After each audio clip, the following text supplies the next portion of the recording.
Ouais, c'est la finale apparemment de la Coupe du Monde, mais moi je regarde pas, je boycotte. Et je viens de voir Avatar 2. Vu le temps qu'il fait en Bretagne, ça se prêtait à la voix de l'eau.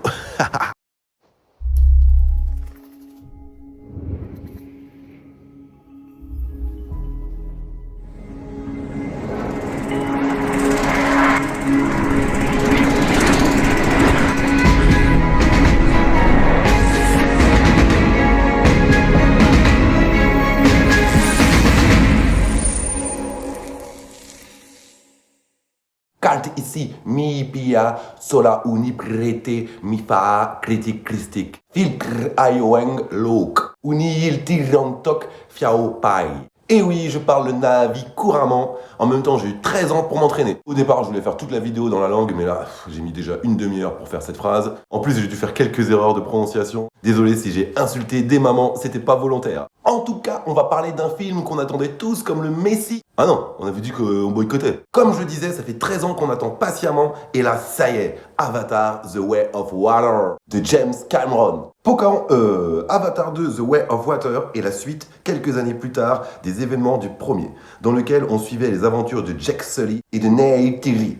Ici, ils ont formé une famille et font tout pour rester soudés les uns aux autres. Mais la menace des gens venus du ciel est une fois de plus inéluctable, ce qui pousse nos héros à s'exiler pour rejoindre une autre tribu dans laquelle ils vont cohabiter. Jake et les siens vont devoir mener une bataille sans précédent pour leur survie. De quoi ? Pour Avatar The Way of Water, j'ai dû revoir le premier 2 fois la veille de ma séance pour bien me mettre dans le bain. La voix de l'eau, les amis. Mais je reconnais que c'était aussi pour comparer les deux films. J'estime qu'après 13 ans d'attente, j'ai tout à fait le droit, donc laissez-moi vivre. Bonjour, c'est James Cameron. Je viens voir Monsieur Christic, c'est pour une livraison. Avatar 2. J'arrive. Qu'est-ce que c'est que ce bordel ? Bonjour. Pour Avatar 2 ? Vous avez vu à quelle heure vous arrivez ? Ça fait 13 ans que j'attends là. À mon avis, ça va être chaud, hein. Vous pouvez repartir. Hein. Ou alors c'est gratuit. Hein. Ouais, franchement, c'est bon, nous on est passé à autre chose. Hein. On est passé à Pocahontas, les Schtroumpfs. Au revoir, merci. Hein. Quel connard. La relecture de ce film a confirmé ce que je pensais déjà il y a des années. Cette œuvre est parfaite. C'est un chef-d'œuvre intemporel. Avec cette inoubliable voix off de Jake Sully, qui fait de ce film un époustouflant journal de bord. À l'époque, c'était carrément incroyable. On n'a jamais revu ça depuis. Enfin, depuis aujourd'hui, on sait pas. Bien sûr, je ne vais pas revenir sur l'immense travail qui a été accompli sur la 3D, la texture, la profondeur de champ, le lore hyper maîtrisé et riche de ce pur chef-d'œuvre technique et onirique à la fois. Je vais ni reparler des thématiques abordées, comme l'écologie, tout ça. Bref, pour Avatar 2, j'avais toute confiance en notre James Cameron favori. Mais comme beaucoup, j'ai eu pas mal d'années pour gamberger et pour commencer à flipper de ce nouvel opus tant attendu. Déjà, la crainte, c'est qu'il n'y aura pas l'effet de surprise qui nous a tous calmés dans le premier volet. Ici, on sait à peu près où on met les pieds, mais avec James Cameron, on sait qu'il va toujours essayer de nous épater encore plus. D'ailleurs, il ne fait jamais de redites dans ses suites de films, par exemple Terminator 2. En vrai, je trouve que le Avatar 1 est un petit peu avantagé car il n'y a eu que des premières fois pour le spectateur, donc c'était beaucoup plus simple d'avoir des scènes iconiques et mémorables quasiment tout le long du film. Par exemple, le premier vol de Jake Sully avec ceux qui fait le lien. Il y a aussi sa première chasse en groupe montrant son intégration grandissante chez les Na'vi. On retrouve le même genre de scène iconique dans le chef-d'œuvresque Danse avec les loups, quand Kevin Costner chasse le bison avec les Indiens. Ou même dans l'excellent Witness avec Harrison Ford, avec cette magnifique scène où il participe avec les Amish à la construction du bâtiment. Pareil, ça montre son acceptation dans la communauté, avec ce fameux verre de citronnade qu'il se passe de main en main. C'est beau. Oula, je m'éparpille de fou là, on parle d'Avatar ou de Harrison Ford? D'ailleurs, non, je vais pas parler d'Indiana Jones 5, on n'est pas encore là. Bref, pour revenir à Avatar, le premier volet est extrêmement bien rythmé, grâce à cette idée géniale des allers-retours de Jake, en humain et en avatar. Surtout, il y avait 0 longueur. Retenez bien cette phrase, elle vous servira plus tard dans cette vidéo. Ensuite, il y avait la musique de feu James Horner, qui nous a quittés à 61 ans, hélas. Il avait aussi composé la musique de Titanic. Ouais, c'était le gars sûr de James Cameron, ça c'est clair. Et du coup, dans Avatar 2, ce n'est plus lui qui est aux commandes, et ça s'entend un petit peu, j'avoue, même beaucoup. Allez, là je sens que c'est parti, je pars en guerre tout seul contre Avatar 2. Et ça commence maintenant. Déjà dans Avatar 2, ce qui m'a sauté aux yeux dès les premières minutes, c'est le mixage très étrange que nous propose James Cameron pendant ces 3h12. Visuellement, j'entends. Le gars, c'est pas encore David Guetta. Et c'est tant mieux. Dans Avatar 2, James Cameron utilise la technologie HFR, High Frame Rate. Ouais, je vais apprendre le Navi, je vais pas apprendre l'anglais et toutes les langues, hein, ça va. En fait, les films traditionnels sont en 24 images par seconde et le high frame rate, c'est 48 images par seconde. Un peu comme dans le Hobbit, vous vous rappelez? Ça nous avait tous cassé les yeux tellement c'était chelou et mal maîtrisé. Le HFR en fait rend l'image bien plus nette et bien plus fluide, mais quand on s'appelle pas James Cameron, ça vire à la telenovela cette histoire. Mais ici, ça passe crème, hein, vous inquiétez pas. C'est quand même James Cameron qui conduit le bus, donc c'est bon. En revanche, ce que je n'ai vraiment pas compris, c'est cette alternance entre le 24 images par seconde et le 48 images par seconde dans le film. Et ça, pendant 3h12. J'ai pas trop compris pourquoi il a fait ça, si c'est pour des raisons techniques. En fait, j'ai remarqué que les scènes filmées de façon traditionnelle, c'est-à-dire 24 images par seconde, sont souvent les scènes d'action un peu dynamiques avec des explosions et tout ça. Et dès que ça repasse avec des scènes plus calmes, un petit peu plus contemplatives, de l'exploration, c'est tout de suite 48 images par seconde et ça devient fluide d'un coup comme ça, on sait pas pourquoi. Je reconnais que cette alternance d'imagerie m'a fait sortir du métrage plus d'une fois, et ce pendant quasiment toute la première heure. Après, il dure 3h12, mais c'est pas une raison. Après, je dis ça, mais j'ai jamais vu ça de ma vie, hein. J'ai pris la claque du siècle. J'en ai pour 30 ans avant de revoir un truc pareil. Ah non, 2 ans, puisque le 3 il sort dans 2 ans. Mais on en reparlera plus tard. Comme je disais, à part cette histoire d'alternance, c'était quand même éblouissant. J'avais jamais vu ça, mais jamais quoi. Carrément. Et quand c'est sous l'eau, c'est encore pire. Vraiment, bravo James. Tu fais plaisir, hein. C'est quoi cet accent? Le détail des pores de la peau, les reflets de l'eau, les fonds marins tellement originaux et variés et bien soignés. Et le pire, c'est que ça fait hyper réaliste. Ou comment j'ai réussi à garder la bouche ouverte pendant 3h12. That's what she said. Ça faisait longtemps, hein. Ça va Michael Scott? Toujours en train de me fendre du papier. La fatigue. Du coup, dans cet Avatar 2, on retrouve Sam Worthington en Jake Sully. Ça fait plaisir, car ça faisait très longtemps qu'on l'avait plus vu, ce gars-là. Je sais pas ce qu'il venait. La dernière fois que je l'ai vu, il était au kebab. Il est végétarien, il voulait pas de frites et pas de viande. Bonjour, bienvenue à Pandora Donner Kebab.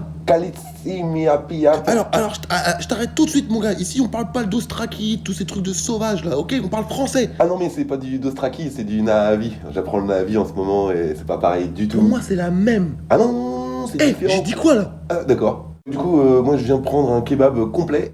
Mais par contre, si vous pouviez enlever juste les frites et la viande, bah mettez pas de tomates et puis pas d'oignons, pas de salade. Eh, en vrai, tu veux juste du pain. Toi, t'as cru on était une boulangerie. Bah non, je voulais un kebab, mais... Tu sais quoi? Décale d'ici là, sinon on va te monter en l'air. Namasté. Et bien sûr, dans le rôle de sa femme, on retrouve Neytiri. Ah ça y est, j'ai bien dit cette fois, hein. J'apprends le Nahavi. Elle me fait trop kiffer. Dans chaque film, elle a une couleur différente. Qui fait ça? Ah c'est excellent. D'ailleurs, c'est chelou parce que la meuf, j'ai déjà vu en vrai, et bah je la préfère en bleu ou en vert. Sinon, il y a Sigourney Weaver qui jouait Grace dans le premier, mais là, je vous dis pas parce qu'elle a un rôle un peu particulier. D'ailleurs, vous voulez une anecdote sur Sigourney Weaver? Apparemment, pour les besoins du film, elle a été forcée de rester 6 minutes 30 sous l'eau en apnée. Comment elle a fait? Je sais pas, mais James Cameron est trop taré. Malade ce type. Il avait déjà cassé la tête à Kate Winslet sur Titanic. Tu vas nager dans l'eau froide. Ouais, mais je suis malade, tu vas nager dans l'eau froide, sinon, Pôle emploi. En plus, le bateau, il a coulé, sérieux. Je sais pas si c'était une bonne chose. Et dans le rôle de l'antagoniste, un acteur que j'adore depuis trop longtemps, Stephen Lang dans le rôle du colonel Quaritch. Alors lui, meilleur acteur. D'ailleurs, il a été primé à la 36e cérémonie des Saturn Awards pour son rôle dans Avatar. Meilleur second rôle. D'autant que dans Avatar 2, il est carrément bien plus exploité, il a beaucoup plus de nuances, un peu de backstory. Je vous dis rien, vous allez voir. Nanani, nanana. Oh le relou, mon gars. Je parle de moi, hein. Il est bien moins manichéen que dans le premier volet et bien plus complexe aussi. D'ailleurs, si vous kiffez Stephen Lang, allez voir Don't Breath et Don't Breath 2. Le 2. Enfin, les deux. Là, vous avez halluciné. Avatar 2, The Way of Water, dure 3h12. Est-ce que ce ne serait pas un petit peu trop long? Eh ben moi, je sais pas, car le premier durait quand même 20 minutes de moins. Donc c'était presque pareil. Et on s'est pas plaint. Une seconde. Non, je reconnais qu'il est un tout petit peu moins bien rythmé que le premier. Il y a un léger ventre mou au milieu, mais c'est très très anecdotique. Et puis attendez, on est devant Avatar 2, les copines. Faut arrêter de râler là. On a de la chance de vivre ça. Faut arrêter de trouver des défauts à chaque fois. Moi, j'ai jamais vu ça terminé. Voilà. Il y a des défauts, mais je veux pas les voir. Enfin, je suis là pour en parler. Mais j'ai pas envie, c'est trop bien. Bon, il a quand même beaucoup de personnages à retenir. Jack et Neytiri ont plein d'enfants, qui sont tous assez bien développés, je trouve. Même plus que les enfants de la tribu vivant sur l'eau. J'ai dit tribu, je devrais peut-être dire peuple, je sais pas. Le peuple qui vit sous l'eau, sur l'eau, dans l'eau, avec l'eau. Jack est hyper impressionnant et badass en Toruk Makto. En fait, c'est le chef des navis. Il l'appelle Toruk Makto parce que c'est celui qui a dompté le Toruk. La grosse bête qui faisait flipper tout le monde. Vous avez vu le 1 ou pas là? Parce que je veux pas spoiler non plus. Après ça fait 13 ans, il y a prescription, ok? En revanche, Neytiri, je la trouve un peu en retrait, alors que j'adore son côté guerrière. Bon, elle a beaucoup de fulgurance, mais quand même. Je trouve qu'elle est quand même reléguée au second couteau un petit peu et c'est dommage. En vrai, c'est pas du tout un défaut, c'est mon amour pour Zoé Zalanda qui parle. Pourquoi t'as fait ça, Thanos? C'était ta fille, et j'étais amoureux d'elle.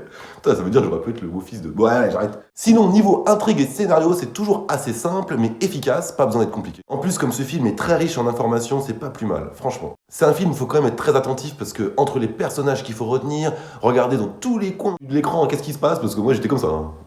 Il y avait toujours une petite bestiole à droite, à gauche, un truc, une fleur qui pousse, machin. Fallait lire le sous-titre aussi, parce que je suis pas encore bilingue, même si j'apprends le Na'vi et l'anglais en même temps. Deux langues en même temps, c'est pas un peu trop? En plus, fallait regarder la performance des acteurs et comprendre l'histoire en même temps. Tout ça, c'est un boogie-booga. Donc si l'histoire avait été en plus trop compliquée comme Tenet, ouais. Franchement, j'étais avec une copine au cinéma, j'ai passé ma séance comme ça. Elle a dû halluciner. J'étais débordé. Au début du film, il y a quand même des scènes qui sont un tout petit peu des redites du premier opus, mais c'est juste pour pouvoir un petit peu introduire les nouveaux personnages. Comme les premières fois des enfants étaient les premières fois de nos héros du premier opus. Voilà, il y a des petites scènes qui se ressemblent un petit peu, mais ce n'est pas du tout dommageable. Niveau action, à part le truc chelou que je vous ai dit avec les images là, c'est quand même très fluide et très lisible pour des scènes comme ça. Car pour James Cameron, il y a quand même la 3D à maîtriser, et les histoires de 24-48 images par seconde. Comme je vous ai dit, le lore est très vaste, il y a beaucoup de faune, beaucoup de flore, beaucoup de détails. Il y a les explosions des machines qui sont très méca. Et donc quand il y a des scènes comme ça où tout est mélangé, c'est hyper fluide. On voit tout, on comprend tout. On arrive à se situer dans l'espace, alors qu'il y a des couleurs partout, des explosions, des robots, des méchants, des voitures, des animaux, des espèces complètement différentes, de couleurs différentes. C'est incroyable. Et le gars, c'est un peintre carrément. Et puis les scènes solo, c'est encore plus magnifique. Là, carrément, on n'a jamais vu ça, mais all time. Hein. Même dans le 1, il n'y a pas d'autre façon. C'est hyper fluide, la profondeur est carrément palpable. J'ai failli me noyer. Et en plus, les scènes solo, ils ont tout créé en partant de zéro. Ça veut dire que ce qu'on voit à l'écran, ça n'existe pas. Tu viens d'un monde imaginaire, Néo. Y'a rien.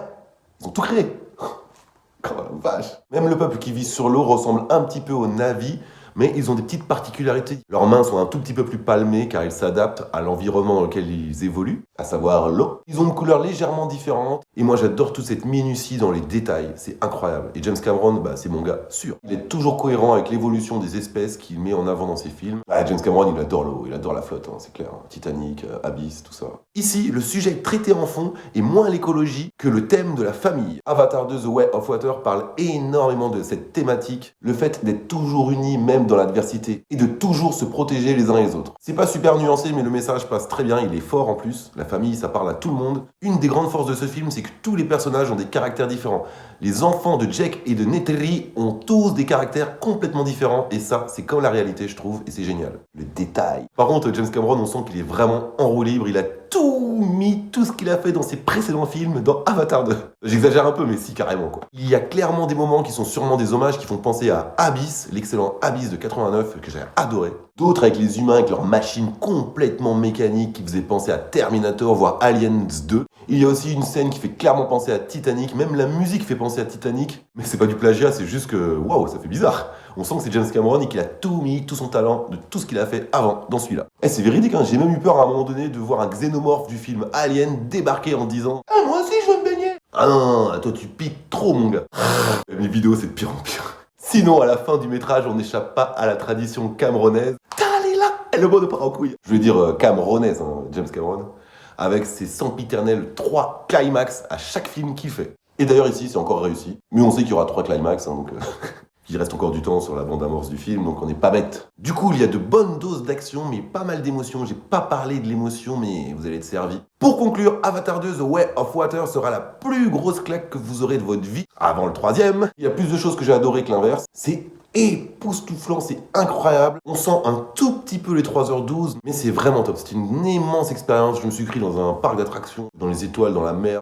J'ai jamais vu ça, en fait. Il y a quelques défauts, c'est un tout petit peu trop riche à mon goût. Mais c'est juste pour dire, hein, ça fait 13 ans que j'attends, donc j'ai un petit peu le seum. Donc c'est pour ça que je trouve des trucs négatifs. Mais en vrai, j'ai halluciné. J'étais comme un enfant avec des étoiles de mer, ouais, ça se passe sur l'eau, dans les yeux. C'était incroyable. J'ai jamais vu ça. D'ailleurs, je vais aller le revoir là, hein, parce que j'ai que ça à faire. Ah oui, pour finir, une petite anecdote assez rigolote. Le tournage d'Avatar 3 est déjà quasiment fini. Il y a 95% du film qui est déjà tourné. Et James Cameron a décidé de faire une version de 9 heures. Alors ça ne passera pas au cinéma, vous vous rendez bien compte que Disney, ils ont fait...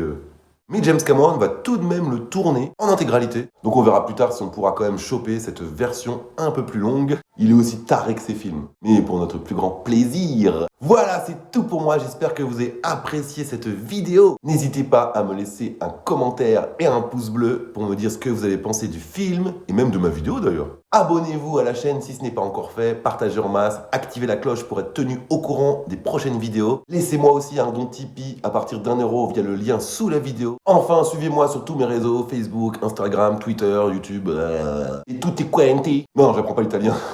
Faut arrêter là. Pour plus de news, et moi je vous dis à très bientôt pour de nouvelles critiques christiques. Attendez. Clievami, ulte, ewa, engao.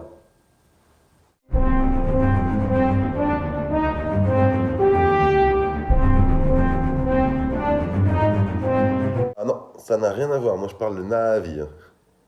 Ah non, c'est pas pareil.